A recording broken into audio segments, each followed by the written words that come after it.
Today feels like a great day to hit the back roads and go find an adventure.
So I actually did not intend to come out here at all on this trip, but I had a shower this morning and I didn't want to get all sweaty and gross on a hike, and I wanted to do something fun today. So I am at the end of the road, a long bumpy road. It's been a great drive and I'm kind of in the clouds, so hopefully at some point while I'm here it will clear, because based on what I've read about this area, I should be able to see a glacier. But at this point, it's not really worth going outside because there are a lot of ferocious mosquitoes and biting flies. So Frank and I are just going to chill inside. And yeah, it's so quiet and peaceful here, and hopefully we'll get some views.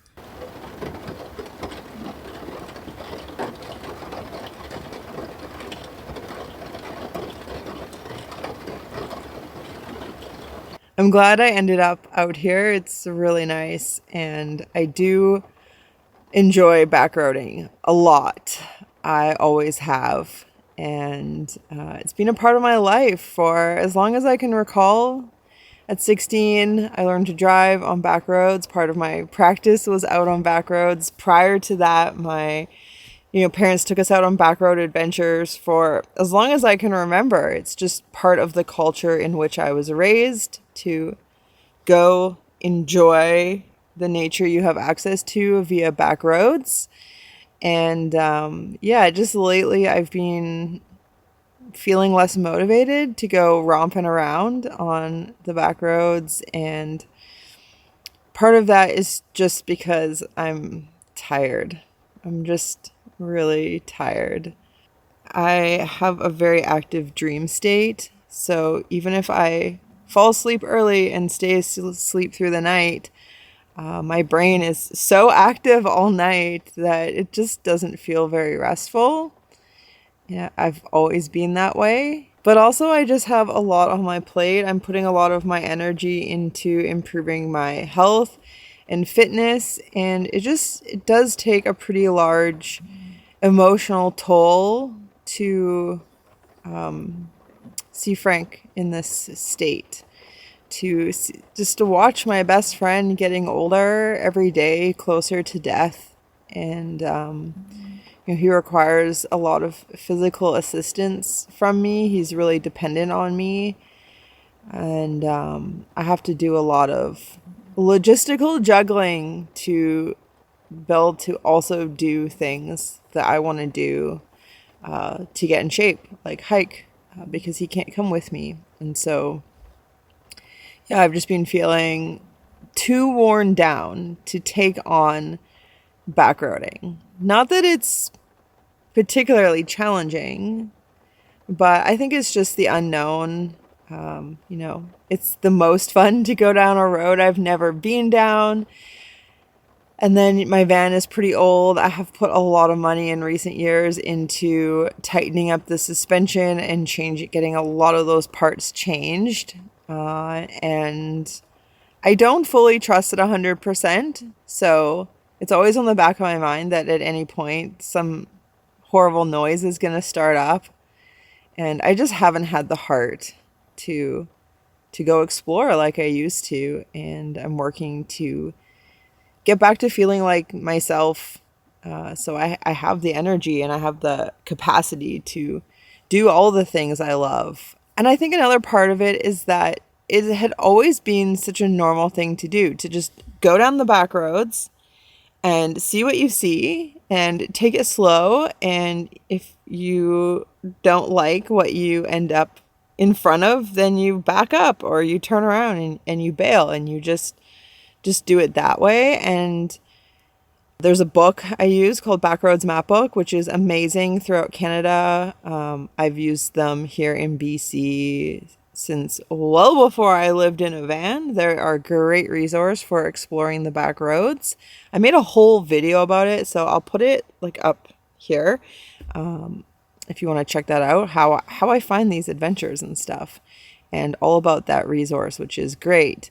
But in recent years, there's also been so many apps where people can comment on things. And a lot of people's frame of reference is quite a bit different than mine. And so 99% of the time I read comments about a road or accessing a trailhead or something, it's very clearly people who don't have a lot of experience, and they make it seem like a really big deal. Everything I read about coming out here was that it was really rough and you're going to be like scraping bushes. It's really narrow. There's nowhere to turn around, and you really need high clearance, and 4x4 would be a lot better. There's no need for a 4x4 to get out here. I don't know how incompetent you'd have to be to need 4x4. I could have gotten out here slowly and carefully in my minivan. Maybe a little scrape, but it wouldn't have been a big deal.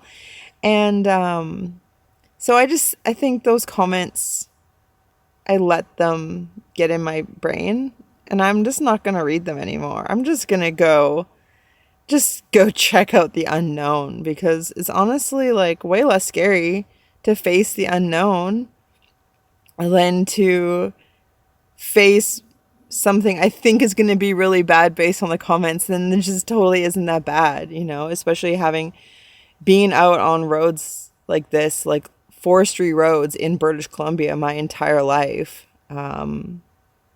Yeah, they might seem bad if you're from the city or you're not used to dirt mountain roads, but it's fine.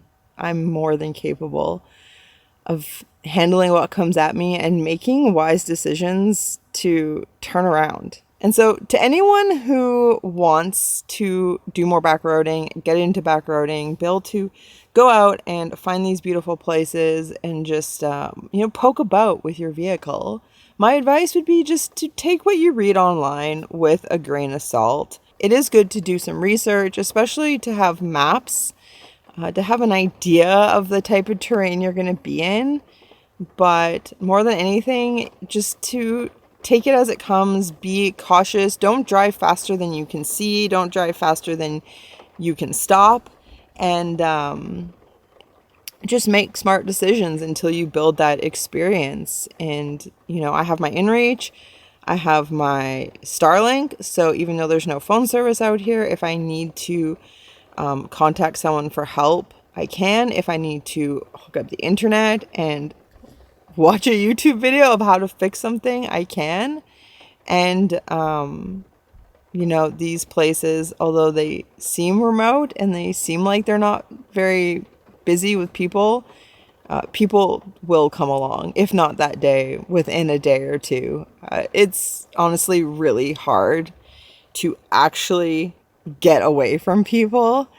And then on top of that, I have all my camping gear. I have tons of food. I have Frank's chariot. If my van got so stuck that I couldn't extract myself and nobody was coming along, like, I can just put him in his chariot. I can load my backpack and we can just start walking out of here to get help. If if my Starlink broke and my inReach didn't work, like, I can get myself out of here. I will survive. And so knowing that, yeah, it gives me a lot of confidence to go and explore. And I've always had all these backup plans in mind. So I think those are really good to have. But also just don't let how somebody else perceives a road or a trail deter you from checking it out for yourself and seeing how you feel about it.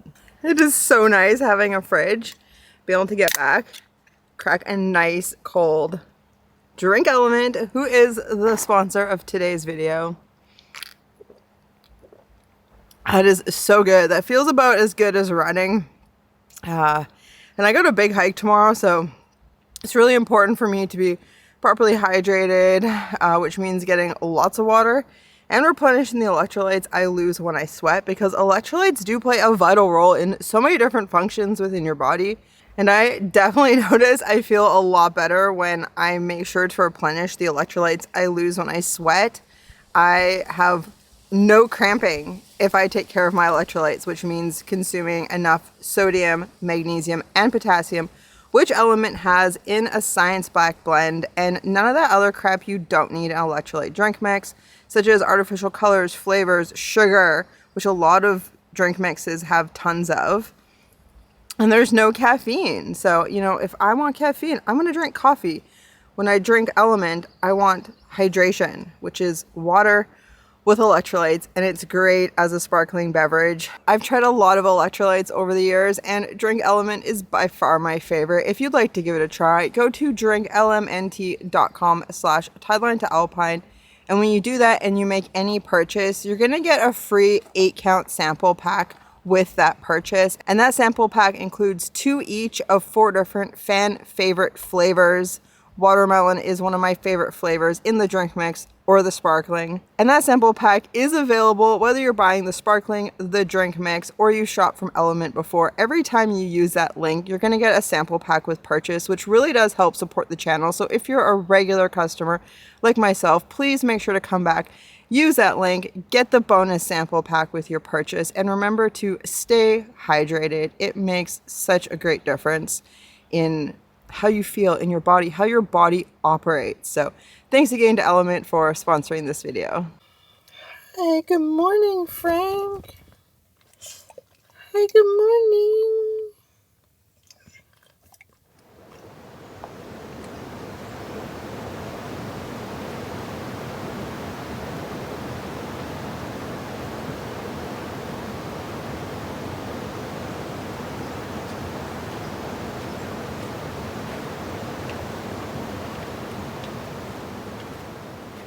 Good morning. I got lots of sleep last night. Really crazy dreams, but lots of sleep. It rained on and off all night, mostly on, which I really enjoyed. It's so nice to get the sound of rain in the van. I really missed that this winter, and I look forward to a lot more of it. It has its challenges with the moisture, but in terms of the vibe, it is so good. And so when I woke up this morning, it kind of looked like the clouds were gonna open, but they've closed again, and it's kind of raining. That's okay though, because it is so peaceful here. It is so calm and peaceful. I feel so at ease. So we're just gonna hang out. I'd like to maybe see what this view has to offer. So I'm okay with spending a day here to give that a chance to happen, and just hang out with Frank and enjoy really nice, quiet, relaxing time inside, away from the mosquitoes. I'll probably edit and listen to audiobooks. I've been listening to audiobooks. What I read and what I listen to are completely different genres. I read spiritual texts, self-help, science, like reference material, like bird guides, stuff like that. I listen to romantasy. Right now I'm listening to the Throne of Glass series. I'm like 4 books in or something. I'm really enjoying it. I've just gone through so many series already. I went through the Court of Thorns and Roses series. I went through the Empyrean series. I went through the Crowns of Nyaxia series. Got to the end of all of those that have been published so far. Moved on to Throne of Glass. So it's just been very enjoyable. And I have way less screen time. And I'm more productive because I can do things while I listen. And listening keeps me from watching and scrolling. And so it's better for my mental health. So that's how I'm going to start this morning.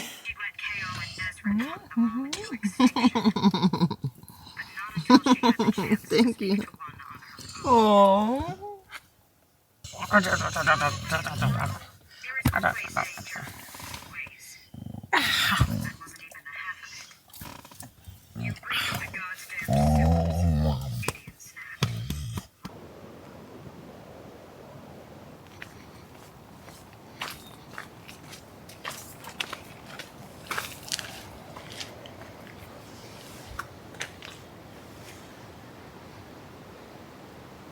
That's who drives this van. I'm like, I'm from the valley. Yeah. I'm from here. Yeah. Oh, you see me down. Yeah. And I was like, who's driving? Like, I remember my brother used to have one and we used to go everywhere with it. It's great. Yeah. Too bad it wasn't really clear. It's really nice back there. And down there it goes into the valley. Yeah. There's a trail that goes all the way up down that they used to use it back in the day. It goes right down into the. Okay. Yeah. And like I was told that one guy goes, I went down there. And there was grizzly bears everywhere. That's what I kind of thought might be the case. I wasn't going to go down by myself. No. But so you just got to be careful because they sit around in the bush. Like if you smell something rotten, get out the way. That's them. That's them. Because they like rotten fish and stuff. Okay. Like when we used to go, cause I'm from the Chilcotin, we watched them. We had a caribou carcass that we shot and then we left a lot the guts and stuff behind, right? And it grabbed it and it fucking dug a hole. We watched this grizzly bear from way up top of the mountain, and because we're guiding, right, horses, and we watched that motherfucker cover that thing up. And then we came back. We come back just to check around to see like what's going on. 3 days later, that grizzly bear was like uncovering it, and it like they like rot. Weird. Right? And I'm just like, that's why they smell rotten. And when you smell that, like, okay, gotta get the hell out of here. Yeah. I made some crispy fried tofu with like a citrusy garlic seasoning, asparagus fried with just flake salt, and then rice with this sesame nutritional yeast dressing I really like. And I've been eating a lot of rice because I make rice for Frank. I make basmati rice, and we both enjoy it. And so I figure since I'm going to cook it, I might as well eat it as well. It helps his digestion, and it's very versatile.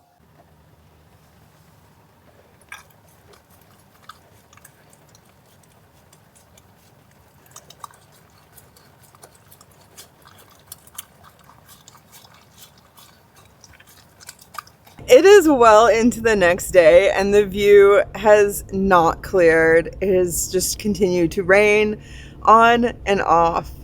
It opens up a little bit, you get glimpses of what's across, and then it clouds over completely, and at no point has it opened in the direction of the glacier. But we had a wonderful time here, hanging out, being cozy. I got tons of work done, and I enjoyed talking to a few people that came by, including one local woman. And even though my time in this area is really limited this trip, I think this was a good way to spend my time because I feel relaxed. I feel calm and at ease. I have less on my plate. It's been a beautiful place, regardless of the weather. And something about it just feels nice to be here. It feels like there's a lot of history of people passing through here. And so it's been nice to be quiet and slow and to kind of tap into that. And I also really enjoyed the drive out here the day before yesterday, which is great because it is time to drive back down to the valley and get ready to head east. And hopefully I'll have a little bit of views on the drive today as well. After I hit pavement, I got a little bit of groceries and then just filled up on gas because I don't know what the gas station like is between here and the next significant town, which is like 450 kilometers east. I'm sure there will be gas along the way, but I'd rather just be full and not have to deal with it. So then I drove about 30 kilometers east, and already it's so different. In the forest, it is significantly drier than on the coast because I have come inland. And after a really good day of rest yesterday, I just felt like I needed to get out and move. So I'm doing a loop hike, and I've just brought this like little running pack I've had for years for a lot of years, with bear spray, water, keys, cell phone, and my GoPro, so I can move quickly, get back on the road, and find somewhere to go camp tonight.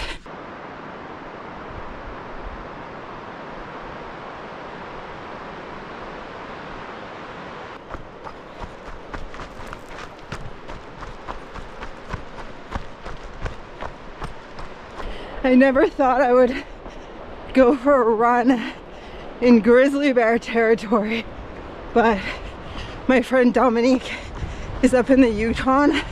She's been training for an ultra marathon, and she's been running by herself in grizzly country. So sometimes we send long voice notes to each other while she's out running. So she has a reason to make a bunch of noise, much like me talking to you right now. Oh. Whee! It's a nice trail.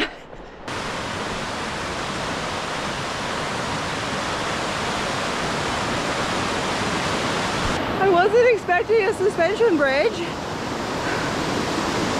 It took my breath away for a sec. It was a little scary. But it's nice.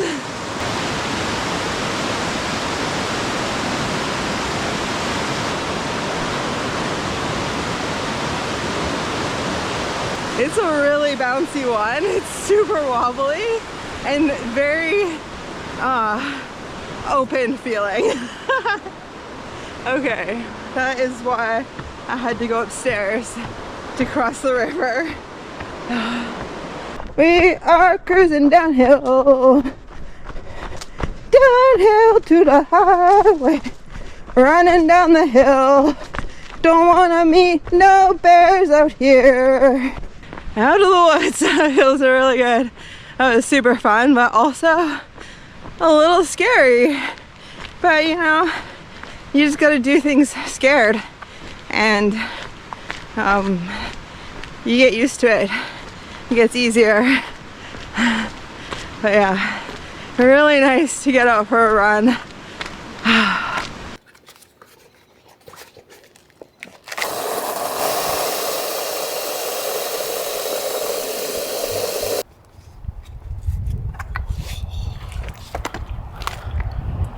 Hydration station. I saw this viewpoint. I think it was called Stupendous Viewpoint. So I pulled in here. There was water, which was awesome. And there's of course information. This is very typical with BC parks. They like to tell you about things, which I really appreciate. Turns out I'm on a geological divide. That way is the Coast Mountains, which I adore. It is rich in granite as well as some volcanic rocks. And then that way is the interior plateau, which I'm not as familiar with. It formed between 15 and 2 million years ago. There was friction, intense pressure forces, and volcanoes. Anyways, yeah. There's all sorts of information. I'm just not really in a reading sort of mood right now. So I'm gonna get my phone. I'm gonna take pictures. And then when I'm in my van later tonight with no cell phone service, I can have some, ooh, I definitely want to read about the little people. Yes, I'm gonna take pictures of those and educate myself later.